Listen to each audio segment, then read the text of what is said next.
ఉదయే బ్రహ్మస్వరూపం మధ్యాహ్నే తు మహేశ్వరః సాయంకాలే తు స్వయం విష్ణుః త్రయామూర్తి దివాకరః.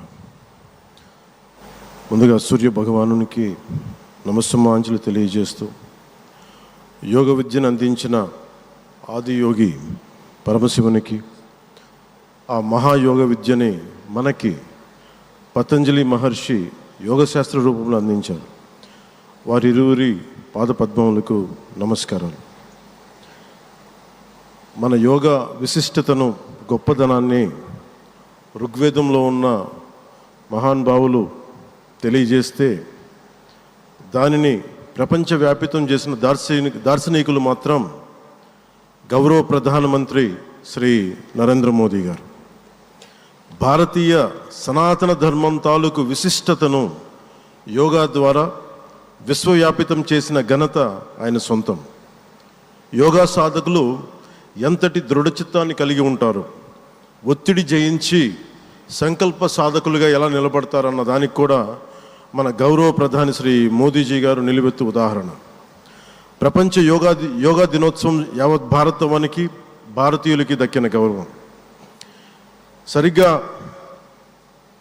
ఒక 2014లో అప్పుడే ఐక్యరాజ్య సమితిలో గౌరవ ప్రధానమంత్రి మోదీ గారు ప్రవేశపెట్టినప్పుడు దాదాపు 177 దేశాలు ఈ రెజల్యూషన్కి మద్దతు పలికినాయి.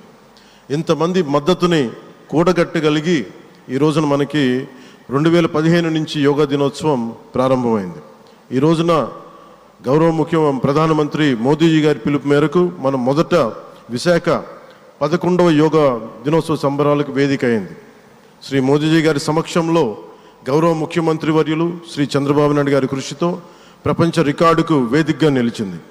విశ్వనరులు మోదీజీ గారి పిలుపు మేరకు యోగా ఒక వన్ ఎర్త్ వన్ హెల్త్, ఈ ఆరోగ్యం థీమ్ని ఈ వేదిక నుంచి ప్రతి ఒక్కరూ ముందుకు తీసుకెళ్లాలని మనస్ఫూర్తిగా కోరుకుంటూ, ఇక్కడ ఆసీనులైన మీ అందరికీ ఇక్కడికి వచ్చేసిన ప్రతి ఒక్కరికి కూడా పేరు పేరున నా హృదయపూర్వక వందనాలు, నమస్కారాలు.